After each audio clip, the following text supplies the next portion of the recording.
ஆன்மீக அன்பர்கள் அனைவருக்கும் தெய்வீக எண்ணங்கள் யூடியூப் சேனலின் சார்பாக அன்பான வணக்கங்கள். இன்னைக்கு நம்ம தெய்வீக எண்ணங்களில் பார்க்கக்கூடிய மிகவும் ஒரு முக்கியமான பதிவு அக்ஷய திருதியை வர இருக்கின்றது. இந்த அக்ஷய திருதியை நாளில் இந்த ஒரு தீபத்தை நீங்கள் ஏற்றினாலே தங்கம் வாங்குகின்ற யோகம் உங்களுக்கு ஏற்படும். இந்த தீபத்தை எப்படி ஏற்றுவது, இதை பற்றிய ஒரு தெளிவான விளக்கத்தை செய்முறை விளக்கத்தோடு செய்து காமிக்க போகிறேன். பதிவை தொடர்ந்து கடைசி வரைக்கும் பார்த்து பயன்பெறுங்கள். தெய்வீக எண்ணங்கள் சேனலை இப்போ தான் நீங்கள் முதல் முறையாக பார்க்குறீங்கன்னா கீழே இருக்கிற சப்ஸ்கிரைப் பட்டனை கிளிக் பண்ணிக்கோங்க. பக்கத்தில் இருக்கிற பெல் பட்டனையும் கிளிக் பண்ணிக்கோங்க. தினம்தோறும் ஒரு ஆன்மீக தகவல் கொடுக்குறேன், அது உடனே நோட்டிஃபிகேஷனாக வரும், நீங்களும் பார்க்கலாம். பொதுவாகவே அக்ஷய திருதியை நாளில் சில தீபங்களை ஏற்றி வழிபாடு செய்தால், சில தானங்களை நம்ம செய்யும் பொழுது நம்முடைய வாழ்க்கையில் பெயர், புகழ், பதவி, செல்வம் அனைத்தும் கிடைக்கும். முக்கியமாக பார்த்திங்கன்னா தங்கம் வாங்குகின்ற யோகம் எல்லோருக்கும் கிடைக்கணும் அப்படின்ற ஆசை இருக்கும். ஆனால் எல்லோராலையும் தங்கம் வாங்க முடியாது. அதற்கு இணையான ஒரு பொருளை நான் வாங்க சொல்லியிருக்கேன், அந்த பொருளையும் நீங்கள் வாங்குங்க. ஆனால் தங்கம் வாங்குகின்ற யோகம் உங்களுக்கு கிடைக்கணும் அப்படின்னா இந்த ஒரு தீபத்தை ஏற்றி வழிபாடு பண்ணுங்க. வீட்டில் ஐஸ்வர்யம் நிலைத்திருக்கணும் அப்படின்னா அக்ஷய திருதி அன்னைக்கு வீட்டில் குபேரரையும் லக்ஷ்மியையும் நினைத்து நீங்கள் தீபம் ஏற்றி வழிபாடு பண்ணணும். அந்த தீபத்தை எப்படி ஏற்றுவது அப்படின்னு நான் உங்களுக்கு இந்த செய்முறை விளக்கத்தோடு செய்து காமிக்கிறேன். முக்கியமாக ஒரு தானமும் நீங்கள் பண்ணணும். அந்த தானம் என்ன அப்படின்றதையும் இந்த பதிவில் நம்ம பார்க்கலாம். நம்ம செய்கின்ற ஒவ்வொரு புண்ணிய காரியத்திற்கும் பல மடங்கு புண்ணியங்கள் கிடைக்கும் அப்படின்றது நம்பிக்கை. அதை முக்கியமாக பார்த்திங்கன்னா இந்த அக்ஷய திருதியை நாளில் செய்யும் பொழுது நமக்கு பல மடங்கு அது அதிகரிக்கும். இது ஏப்ரல் 30 இந்த அக்ஷய திருதியை அப்படின்றது வருகின்றது. இந்த நாளில் நம்ம எந்த ஒரு விஷயங்கள் செய்தாலும் அது பல மடங்கு பெருகும். அதனால தான் எல்லோருக்கும் பொன் பொருள் சேர்க்கை அதிகமாக இருக்கணும், தங்கம் வாங்குகிற யோகம் கிடைக்கணும் அப்படின்னு நிறைய பேர் ஆசைப்பட்டுக்கிட்டு இருப்பீங்க. அவர்களுக்கு உண்டான ஒரு பதிவு தான் நான் சொல்கின்ற தீபத்தை அக்ஷய திருதிக்கு முன்னாடி நாளிலிருந்து ஆரம்பிங்க. அதாவது ஒரு 3 நாட்கள் முன்னாடியிலிருந்து ஆரம்பிங்க. அக்ஷய திருதியை அன்று தங்கம் வாங்குகின்ற யோகம் உங்களுக்கு கிடைக்கும். இந்த தீபத்தை எப்படி ஏற்றுவது அப்படின்னு பார்க்கலாம். இந்த அக்ஷய திருதியை திதி எப்பொழுது ஆரம்பிக்குதுன்னா 29 செவ்வாய்க்கிழமை இரவு நேரம் 8 மணிக்கு மேலே ஆரம்பிக்கின்றது. இது மறுநாள், அதாவது புதன்கிழமை ஏப்ரல் 30 அக்ஷய திருதியை வருகின்றது. இந்த அக்ஷய திருதியை திதி மாலை நேரம் வரைக்கும் இருக்குது. அதனால் இந்த நேரத்திற்குள்ளே நீங்கள் இந்த தீபத்தை ஏற்றலாம். அந்த ஒரு நாளும் ஏற்றலாம், இல்லைனா அதற்கு முன்பாக ஒரு 3 நாட்கள் முன்னாடி ஆரம்பித்து அன்றைய மாலை பொழுது வரைக்கும், ஏப்ரல் 30 புதன்கிழமை மாலை நேரம் வரைக்கும் இந்த தீபத்தை ஏற்றி வழிபாடு பண்ணலாம். முதல்ல இந்த தீபத்தை எப்படி ஏற்றுறது அப்படின்னு பார்த்துடலாம். பிரம்ம முகூர்த்த வேலையில் எழுந்து குளிச்சுட்டு முதல்ல பூஜை அறையில் தீபத்தை ஏற்றி வைங்க. பூஜை அறையில் சுவாமி படங்களுக்கு வாசனையான மலர்கள் வைங்க. விளக்கு ஏற்றி வழிபாடு பண்ணுங்க. நித்திய பூஜைகள் செய்யுங்க. இதை நீங்கள் செய்யும் பொழுது பலன்கள் அதிகமாக இருக்கும். அக்ஷய திருதியை நாளில் பிரம்ம முகூர்த்த வேலையில் எழுந்து நீங்கள் இந்த தீபத்தை ஏற்றி வழிபாடு பண்ணலாம். இதற்கும் சக்திகள் அதிகமாக இருக்கும்.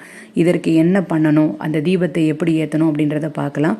ஒரு தாம்பழ தட்டு எடுத்துக்கோங்க. அது பித்தளையில் இருக்கலாம், வெள்ளியில் இருக்கலாம். எவர் சில்வர் பயன்படுத்தாதீங்க. மண் தட்டு பயன்படுத்தலாம், இல்லை பீங்கான் தட்டு பயன்படுத்தலாம். அதை எடுத்துக்கோங்க. அதில் என்ன பண்ணுங்கள், சிறிதளவு மஞ்சள் தூளை கொட்டிக்கோங்க. இந்த மஞ்சள் தூள் அப்படின்றது மகாலட்சுமிக்கு அம்சம் நிறைந்த ஒரு பொருள். உங்கள் வீட்டில் செல்வம் பெருகணும், தங்கம் வாங்குகின்ற யோகம் கிடைக்கணும்னா இந்த மஞ்சள் தூளை இந்த தட்டில் கொட்டிக்கோங்க. அதற்கு மேலே மண் அகல் தீபம் தான் நீங்கள் ஏற்ற போகிறீங்க.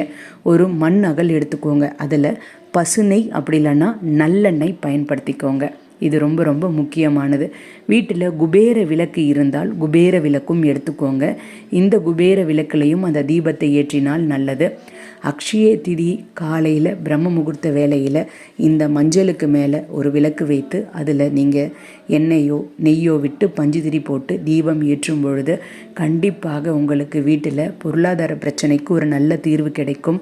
உங்களுக்கு பணம் வர ஆரம்பிக்கும். தங்கம் வாங்குகின்ற யோகமும் உங்களுக்கு கிடைக்கும். இந்த தீபம் பிரம்ம முகூர்த்த வேலையில் ஏப்ரல் 30 காலையில் 4:30 மணிலிருந்து 6 மணிக்குள்ளே இந்த தீபத்தை ஏற்றி மகாலட்சுமியையும் குபேரரையும் வழிபாடு பண்ணுங்க. நினைத்து வாசனையான மலர்கள் வைத்து வழிபாடு பண்ணுங்க.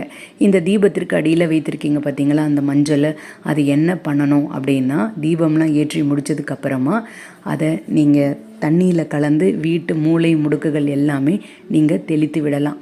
இப்படி நீங்கள் இந்த தண்ணியை தெளிக்கும் பொழுது வீட்டில் இருக்கின்ற அந்த துர்சக்திகள் வெளியே போகும், நெகட்டிவ் வைப்ரேஷன்ஸ் இருந்தால் வெளியே போகும், எதிர்மறை ஆற்றல்கள் எதுவும் வீட்டில் இருக்காது. வீட்டில் மங்களங்கள் பிறக்க ஆரம்பிக்கும், நிறைய நல்ல விஷயங்கள் ஆரம்பிக்கும், ஐஸ்வர்யம் பிறக்க ஆரம்பிக்கும். அதனால் அக்ஷய திருதியை நாள் வர்றதுக்கு முன்பிலிருந்தே இந்த தீபத்தை ஏற்றி கொண்டே வந்தோன்னா நமக்கு நல்ல பலன்கள் கிடைக்க ஆரம்பிக்கும். இதை தவறாமல் ஏற்றுங்க. சரி, செய்யக்கூடிய முக்கியமான தானம் அப்படின்னா, அக்ஷயம் அப்படின்னாலே நிறைய பெருக்கக்கூடியது, அதிகமாக்கக்கூடியது அப்படின்னு அர்த்தம். அதனால் அக்ஷய திருதியை அன்று தயிர் சாதம் செய்து உங்களால் முடிந்த ஏழைகளுக்கு, உங்களால் முடிந்த அளவு ஏழைகளுக்கு தானம் பண்ணுங்க. இது புண்ணிய பலன்களை பல மடங்காக பெற்றுத்தரும். நீங்கள் மற்ற நாள்களில் தானம் செய்கிறது பலன் அதிகமாக கொடுத்தாலும் அக்ஷய திருதியை அன்று நீங்கள் தானம் செய்தீங்கன்னா அது பல மடங்கு பெருகும். தங்கம் வாங்க முடியலைனாலும் அதை மடங்கு பல புண்ணியத்தை பெற்றுத்தரக்கூடிய ஒரு செயல் எதுனா அது இந்த தானம் தாங்க. அதனால் அக்ஷய திருதியை நாளில் தான தர்மங்கள் செய்யக்கூடிய ஒரு அற்புதமான ஒரு நாள். தவறாமல் இந்த ஒரு விஷயத்தை பண்ணுங்கள். இந்த ஒரு தீபத்தை ஏற்றி பாருங்கள். தங்கம் வாங்குகின்ற யோகம் உங்களுக்கு ஏற்படுவதை கண்கூடாக பார்க்கலாம். நம்பிக்கை இருக்கிறவங்க முயற்சி செய்து பாருங்கள், நல்ல பலன்கள் கிடைக்கும். ஓம் குபேராய நமக. வாழ்க வளமுடன். இன்றைக்கி நான் கொடுத்த இந்த தகவல் உங்களுக்கு பயனளிக்கக்கூடியதாக இருக்கும்னு நான் நினைக்கிறேன். இந்த வீடியோ பிடிச்சிருந்தால் லைக் பண்ணிக்கோங்க. உங்களுடைய நண்பர்களுக்கும் உறவினர்களுக்கும் ஷேர் பண்ணுங்கள். அவர்களும் இதன் மூலமாக பயன்பெறட்டும். தெய்வீக எண்ணங்களில் இதே மாதிரி நிறைய ஆன்மீக தகவல்கள்லாம் இருக்குது, தவறாமல் பாருங்கள். இன்னும் நீங்கள் தெய்வீக எண்ணங்கள் சேனலை சப்ஸ்கிரைப் பண்ணாமல் இருக்கீங்கன்னா கீழே சப்ஸ்கிரைப் பட்டன் இருக்குது, சப்ஸ்கிரைப் பண்ணிக்கோங்க. பக்கத்திலே பெல் பட்டன் இருக்குது. தினமும் நான் கொடுக்கக்கூடிய ஆன்மீக தகவல் உடனே நோட்டிஃபிகேஷன் வரும், நீங்களும் பார்க்கலாம். மீண்டும் நாளை ஒரு நல்ல ஆன்மீக தகவலோடு நான் உங்களை சந்திக்கின்றேன். நன்றி, வணக்கம்.